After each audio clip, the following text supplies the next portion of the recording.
ایمان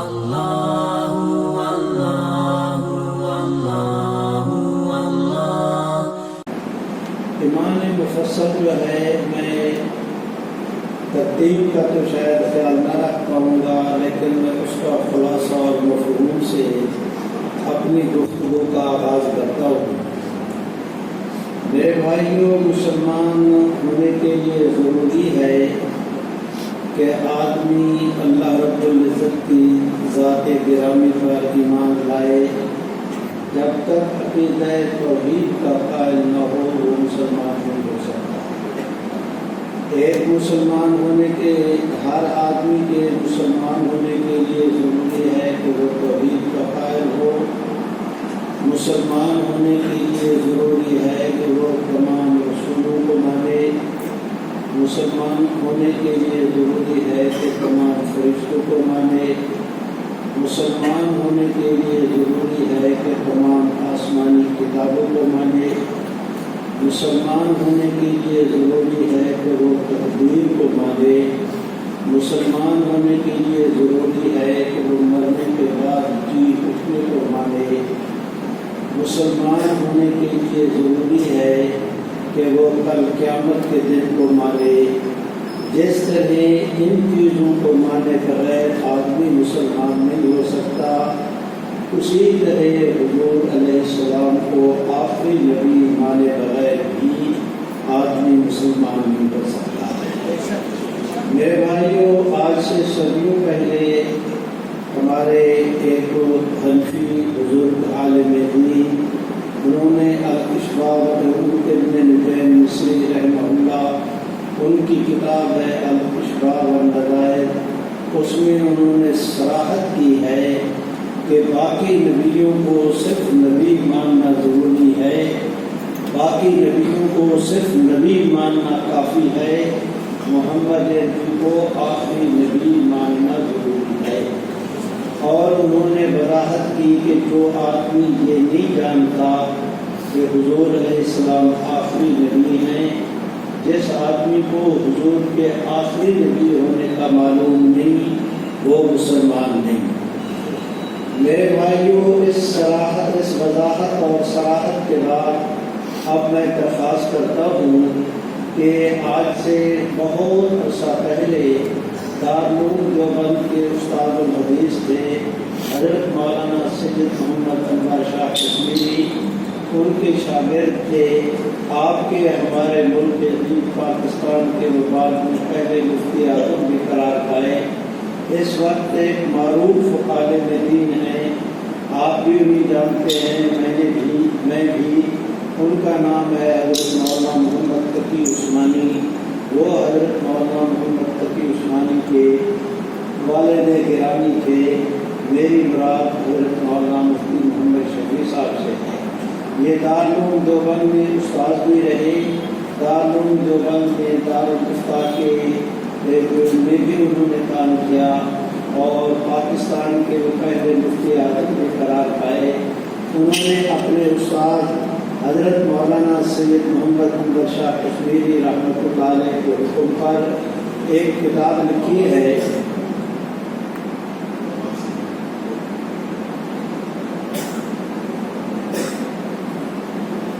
اس کی ضرورت ہے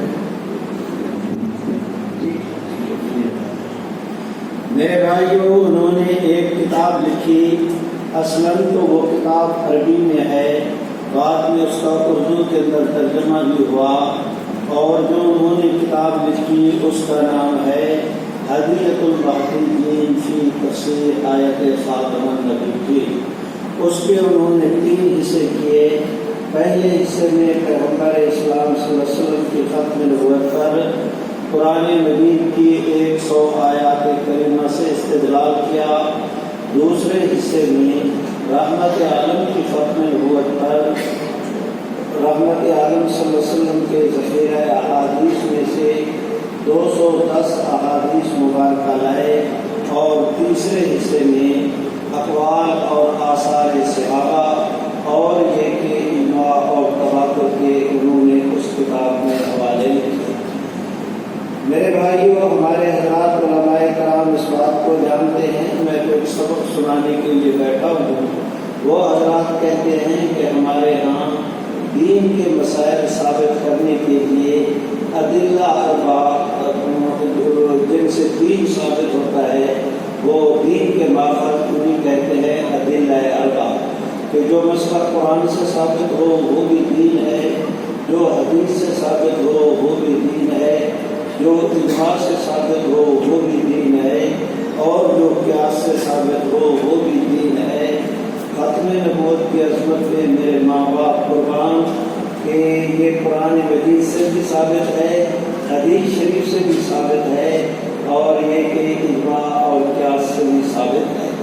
اس وضاحت کے بعد میں درخواست کرتا ہوں میرے واجب الاحترام بھائیوں کہ ہمارا یہ خطہ جسے ہندوستان کہتے ہیں تو یہ پاکستان کہتے ہیں، پاکستان، ہندوستان، بنگلہ دیش اور افغانستان سمیت اس پورے خطے میں زیادہ تر حضرت امام ابو حنیفہ رحمۃ اللہ علیہ کی فقہ کو ماننے والے رہتے ہیں۔ میرے بھائیوں، آج کی اس مجلس میں آپ حضرات میری گفتگو میں سے انشاءاللہ کوئی ایک طرف جملہ نہیں سنیں گے۔ میں صرف درخواست کرتا ہوں، آپ حضرات کے اس دینی ماحول میں سبق سنانے کے لیے بیٹھا ہوں، بالکل ٹھنڈے دل دماغ کے ساتھ مجھ مسکین کی باتوں کی طرف توجہ کریں۔ اور میں یہ تو نہیں کہتا کہ آج کی مجلس میں سمندر سے موتی نکال کے آپ کی جیبیں بھر دوں گا، میں یہ بھی نہیں کہتا کہ آسمان سے ستارے توڑ کے تمہاری جھولیوں میں ڈال دوں گا، لیکن اتنی بات ضرور عرض کرتا ہوں کہ اگر آپ نے مسکین کی معروضات کی طرف توجہ فرمائی تو انشاءاللہ یہاں سے جانے کے بعد ایسا سمجھ کے جائیں گے، بھلانا بھی چاہو گے تو نہیں بھلا سکو گے انشاءاللہ۔ اس وضاحت کے بعد اب میں درخواست کرتا ہوں، ہمارے حضرت امام ابو حنیفہ رحمۃ اللہ علیہ نے ایک چھوٹا سا رسالہ ہے، اس کا نام ہے فقہ اکبر، اس کی شرح لکھی ہے حضرت مولا علی قاری نے۔ اس کے اندر صراحت کے ساتھ یہ درج ہے کہ دعوی نبوت بعد نبینا کفر بالاجماع، کہ رحمت عالم صلی اللہ علیہ وسلم کے بعد جو شخص نبوت کا دعویٰ کرے وہ بالاجماع کافر ہے، مسلمان نہیں۔ میرے بھائیوں، میں درخواست کرتا ہوں، رحمت عالم صلی اللہ علیہ وسلم کے بعد اگر کوئی شخص نبوت کا دعویٰ کرے تو اس سے دو تین کفر لازم آتے ہیں۔ پہلا یہ کہ حضور کے بعد نبوت کا دعویٰ کرنے سے معاذ اللہ ختم نبوت کا انکار لازم آتا ہے، اور ختم نبوت کا منکر مسلمان نہیں۔ حضور علیہ الصلوۃ والسلام کے بعد جو شخص کہے کہ میں نبی ہوں، اس نے نبوت کا دعویٰ کیا تو نبوت کا دعویٰ کرنا یہ مستقل کفر ہے۔ میرے بھائیوں، یہ کہنا کہ حضور کے بعد میں نبی ہوں، اگر یہ نبی ہے تو پھر اسے وحی بھی ہونی چاہیے۔ وہ نبی کیا ہوا جسے وحی نہ ہو؟ تو حضور علیہ الصلوۃ والسلام کے بعد وحی نبوت کو جاری سمجھنے والا بھی مسلمان نہیں۔ اس طرح اس کو لے کے جائیں تو بہت سارے صرف اتنی بات سے کہ کوئی یہ کہے کہ حضور علیہ السلام کے بعد یہ کہے کہ میں نبی ہوں، تو اس سے کئی کفر لازم آتے ہیں۔ اور ہمارے حضرت مولانا سید محمد انور شاہ صاحب کشمیری نے بہاولپور کی عدالت میں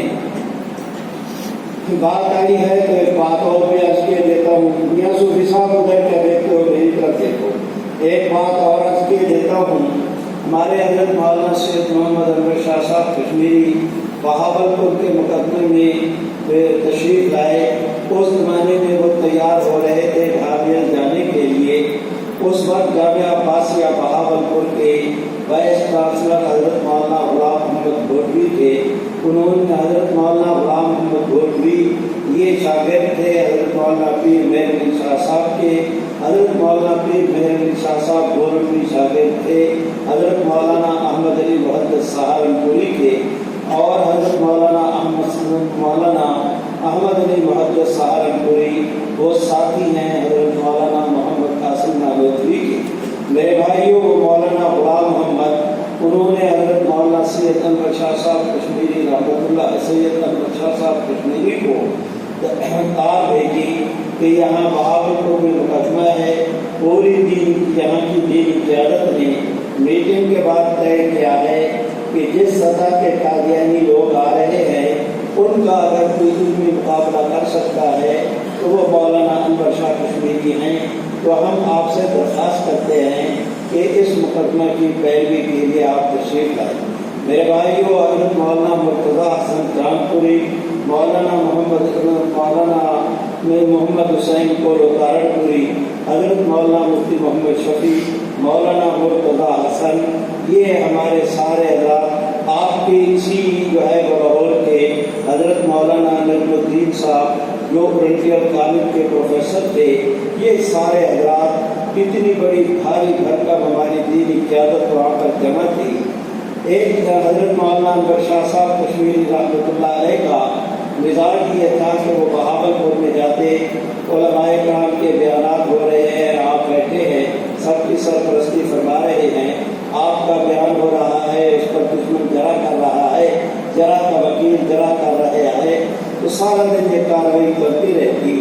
دوپہر کو جس وقت کارروائی ملتوی ہوتی، نماز پڑھتے، میں نے وہ گھر دیکھا ہے کہ جس گھر میں آ کر حضرت شاہ صاحب رحمۃ اللہ علیہ آرام فرماتے تھے، عصر کی نماز کے بعد حضرات علماء کرام علاقے کی پوری دینی قیادت حضرت مولانا انور شاہ صاحب کشمیری کے ارد گرد اس طرح جمع ہو جاتی تھی جس طرح ستارے چاند کے ارد گرد جمع ہوتے ہیں۔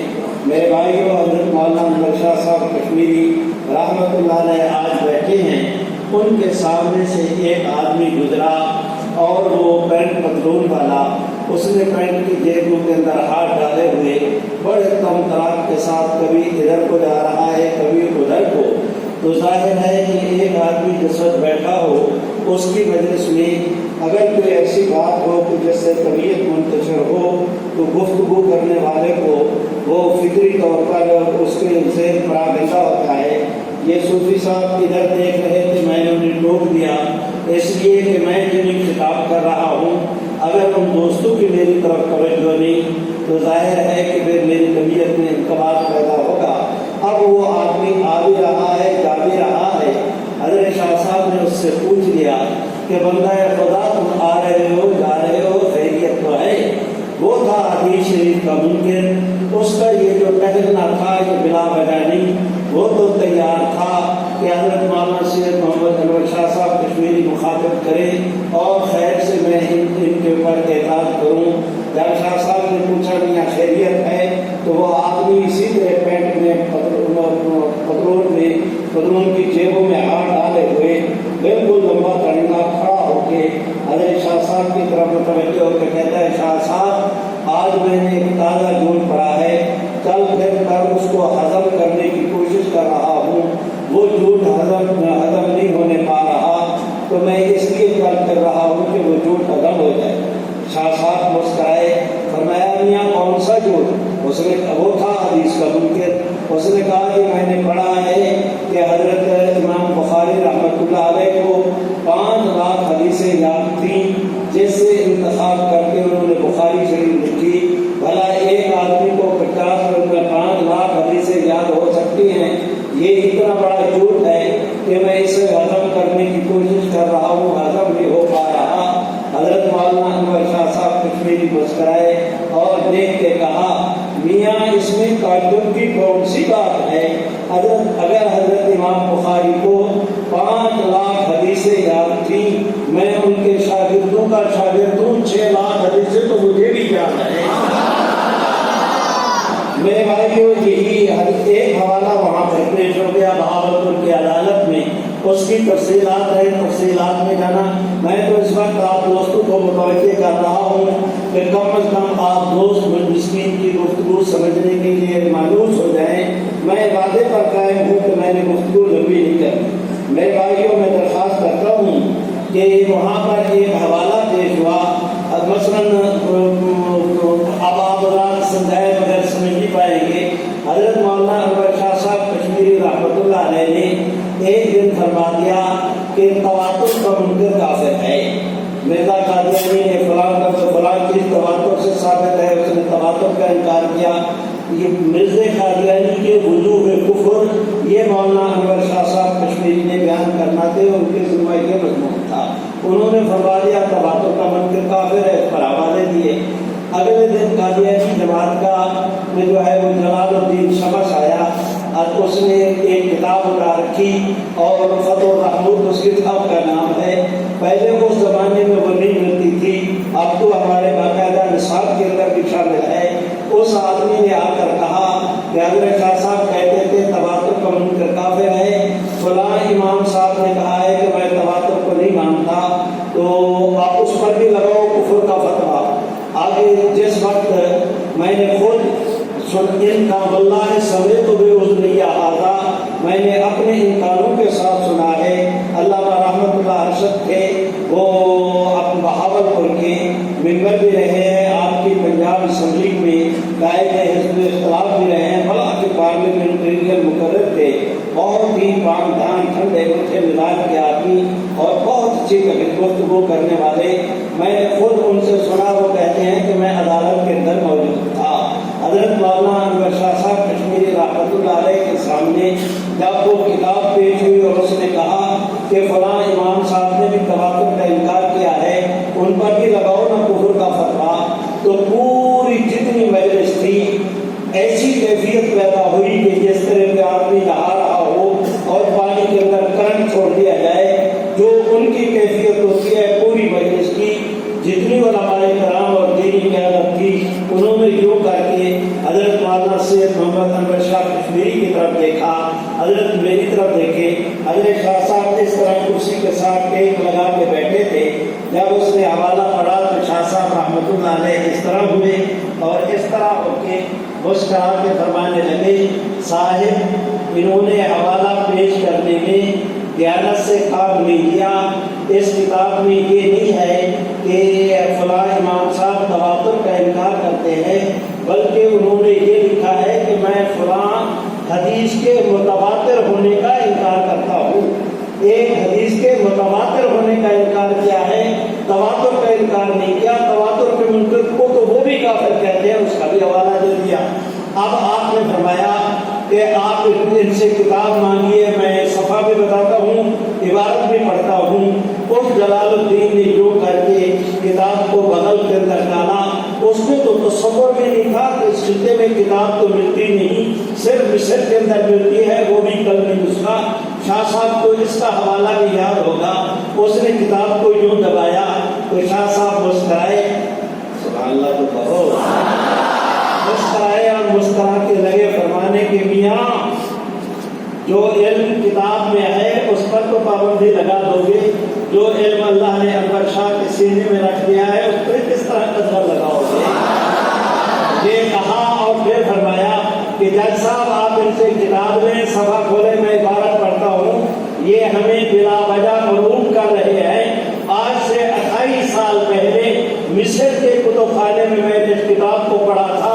اللہ کا فضل ہے آج بھی مجھے کتاب یاد ہے. یہ کہہ کے عبارت پڑھنی شروع کر دی. میرے بھائیوں، جس وقت کا اس قادیانی کا نظر پوری عدالت پر واضح ہو گیا اور وہ کھسیانا ہوا، حضرت شاہ صاحب اپنی کرسی سے اٹھے. مجھے خود رحمت اللہ ارشد نے میرے اور ان کے درمیان کوئی اور واسطہ نہیں، انہوں نے خود مجھے کہا اور وہ عدالت کے اندر موجود تھے. میرے اور عدالت کے درمیان صرف وہ ایک واسطہ ہے. اللہ رحمت اللہ کہتے ہیں کہ حضرت شاہ صاحب اٹھے اور آئے، آ کر جلال الدین کے کندھے پر یہاں ہاتھ رکھا اور ہاتھ رکھ کے کہا، جلال الدین اگر تم یوں نہیں مانتے تو آنکھیں بند کرو، میں تمہیں یہی کھڑے کھڑے دکھا سکتا ہوں کہ مرزا قادیانی گھر میں جا رہا ہے. میرے بھائیوں، خیر وہ تو دوڑ گیا، اس کی تفصیلات ہے، میں نے تفصیلات سے نہیں جانا. مجھے جو آپ حضرات سے عرض کرنا ہے، ہمارے حضرت مولانا افضل حنان صاحب ہوتے تھے، ہزاروی یہاں راولپنڈی کے اندر خطیب رہے. وہ حضرت شاہ صاحب کے شاگرد تھے. ان جس وقت مجلس آ کر بیٹھی تو انہوں نے کھڑے ہو کر کہا کہ حضرت شاہ صاحب استاد جی، آج آپ نے اتنی بڑی بات کہہ دی، اگر وہ کہتا تو دکھاؤ تو پھر. آج آپ نے اتنی بڑی بات کہہ دی، اگر وہ کہتا دکھاؤ تو پھر. شاہ صاحب نے اس کی طرف تھا تو وہ شاگرد، شاہ صاحب نے اس کی طرف دیکھا، مسکرائے،